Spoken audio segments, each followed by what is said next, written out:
हाँ दोस्तों, आज पढ़ेंगे हम इसराइल पैलेस्टीन कॉन्फ्लिक्ट के बारे में। तो उसको पढ़ने से पहले हम उसका मैप देखेंगे। तो इसराइल पैलेस्टीन, जब इसराइल की लोकेशन देखेंगे तो आप ये मेडिटेरेनियन सी के राइट साइड में पड़ता है, मतलब on the east of Mediterranean sea. तो इसराइल का ये नक्शा देख लीजिए आप। तो इसराइल के राइट साइड में आपको मिलेगा ये जो पोर्शन है, ये वेस्ट बैंक है, और उसके वेस्ट साइड में है गाज़ा है। इसके इधर आप देखेंगे तो सी आपको इजिप्ट मिल जाएगा, और इसके राइट में मिल जाएगा जॉर्डन, और यहाँ पे बहती है जॉर्डन रिवर। चूँकि वेस्ट बैंक जो है ये जॉर्डन रिवर के वेस्ट में पड़ता है, इसीलिए इसको वेस्ट बैंक बोलते हैं। तो हम अब इसकी हिस्ट्री पे जाएंगे, पूरे जो इवेंट है। तो जैसा कि आपको पता है कि यूरोप में 19th और क्या कहते हैं 18th सेंचुरी में रेनेसां का टाइम चल रहा था, तो एकदम नेशनलिज्म जो था वो पीक पे था। तो उतने टाइम पर एक इंसान हुआ करते थे, इनका नाम था थियोडोर हर्जल, जो जिन्होंने जियोनिस्ट मूवमेंट यानी ज्यूस नेशन का जो कॉन्सेप्ट था वो इन्होंने ही दिया था। उस टाइम ऐसा था कि ज्यूस को कोई लैंड नहीं हुआ करता था, तो उनका वाइड स्प्रेड जो ज्यूस थे उनका वाइड स्प्रेड परसिक्यूशन हुआ करता था यूरोप में। तो अब कहानी शुरू होती है, इसकी पूरी जो कॉन्फ्लिक्ट है वो शुरू होती है 1917 से। कहानी तब की है जब यूके ने 3 लोगों को एक ही चीज़ प्रॉमिस कर दी थी। शुरू होता है बल्फोर डिक्लेरेशन से। तो यूके ने प्रॉमिस किया ज्यूस को कि हम आपको एक आफ्टर वर्ल्ड वॉर 1 आपको हम एक लैंड देंगे जो कि होगा इसराइल में।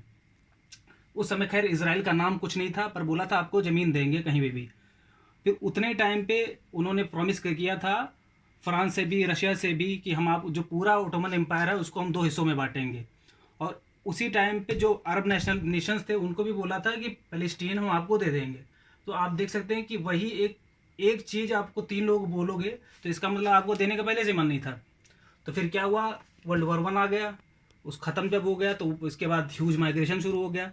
तो जो ज्यूज़ की संख्या हुआ करती थी जब इसराइल में 3%, वो बढ़ के 30% तक चली गई। और फिर क्या हुआ, ज्यूज़ वहाँ पे ज़मीन वमीन खरीदने लगे, और जिससे कि जो वहाँ पैलेस्टीनी वहाँ पे रह रहे थे तो उनको खुद भगाने लगे धीरे धीरे करके।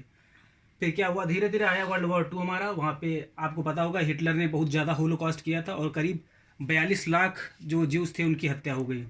फिर आगे चल के आप देखोगे क्रोनोलॉजी में, तो फिर धीरे धीरे यूके से ये मामला संभल नहीं पा रहा था, तो फिर उन्होंने क्या किया, ये मामला यूएन को दे दिया। जब यूएन को दे दिया तो यूएन हमेशा बवाल मचाता है, और क्या कहते हैं पैलेस्टीन को 2 हिस्सों में बांट देता है। पर जो जेरूसलम है आप देखोगे यहाँ पे वेस्ट बैंक में आता है, जो जेरूसलम उसको इंटरनेशनल कंट्रोल दे दिया गया उतने समय।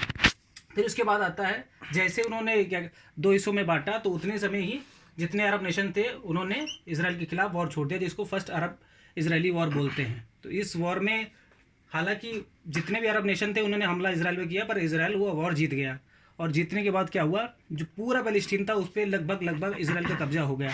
हालांकि जो जॉर्डन था, जॉर्डन को वेस्ट बैंक का कंट्रोल मिल गया, और इजिप्ट ने गाज़ा को कंट्रोल कर लिया। फिर उसके साथ साथ आप आगे बढ़ेंगे तो 1967 में सेकेंड इसराइल अरब वॉर होता है। तो उसमें क्या होता है, इसराइल इस समय इतना ज़्यादा अग्रसर होता है कि करीब तीन तिहाई जो एरिया है उसको कवर कर लेता है, और इस बार इजिप्ट का सिनाई पेनिनसुला और क्या कहते हैं वेस्ट बैंक और गाज़ा सब कंट्रोल कर लेता है। तो अब फिर उसके बाद आता है थर्ड अरब इसराइली वॉर, जिसको हम योम किपर वॉर के भी नाम से जानते हैं। ये हुआ था 1973 में। तो शुरुआत दौरों में क्या हुआ कि इसराइल जो था वो युद्ध हार रहा था, फिर आगे क्या हुआ, उसने एकदम रिगेन किया और फिर बढ़ चढ़ के उसने सबको हरा दिया।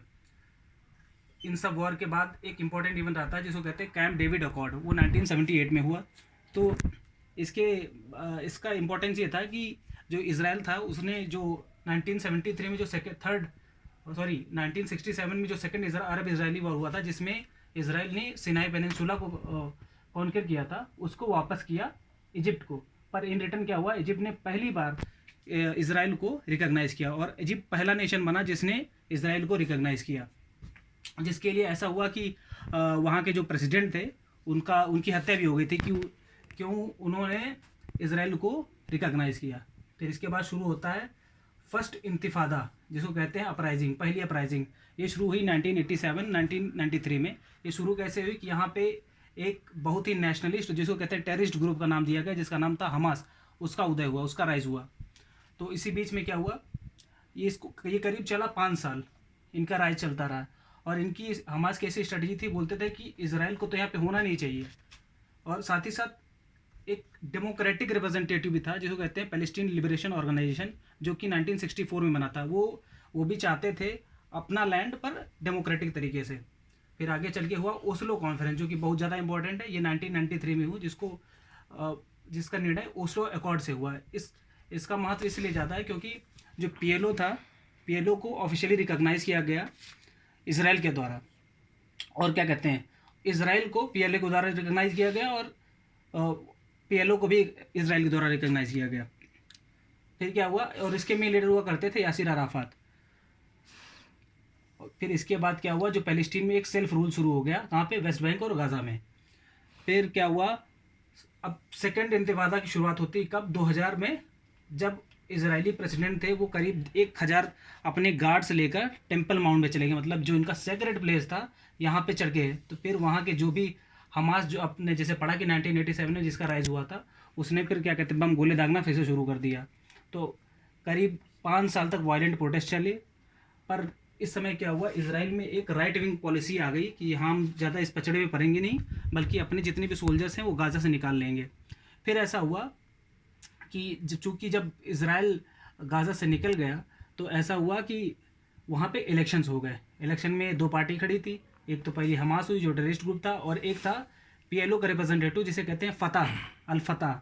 तो इसमें हमास की जीत होती है और करीब 2006 में वो पावर में आता है। जैसे ही पावर में आता है वो रॉकेट दागना शुरू कर देता है पूरे इसराइल, जो इसकी राजधानी थी तेल अवीव, और पूरे इसराइल पे बम दागना शुरू कर देता है। अब चूंकि जब इतना बम दागना शुरू करते तो इसराइल के पास कोई ऑप्शन नहीं था उतने समय, तो इसराइल ने पूरे गाज़ा को एकदम ब्लॉकेट कर दी। एयर, मतलब ना कोई भी सप्लाई नहीं हो सकती थी, ना कि एयर के थ्रू, ना वाटर के थ्रू, ना लैंड के थ्रू। तो इससे एक बात तो ये हुई कि जो इतने अटैक्स थे वो कम तो हुए, पर जो ह्यूमैनिटेरियन क्राइसिस एक बहुत लंबी खड़ी हो गई कि वहाँ पे अब कोई राशन भी नहीं जा सकता था। तो इसकी वजह से बहुत लोगों की जान गई। उसी का रिजल्ट है कि आप आज भी देख रहे हैं कि इतना रेलिवेंट इसका है कि आज भी हमास इसराइल पे गोले मार रहा है और इजरायली गवर्नमेंट जो है, जो हमास है, उस पर हमले कर रही है। तो आज अब आप समझ पाओगे कि आज के करंट इवेंट में इसका इंपॉर्टेंस क्या है, इतनी हिस्ट्री का। शुक्रिया।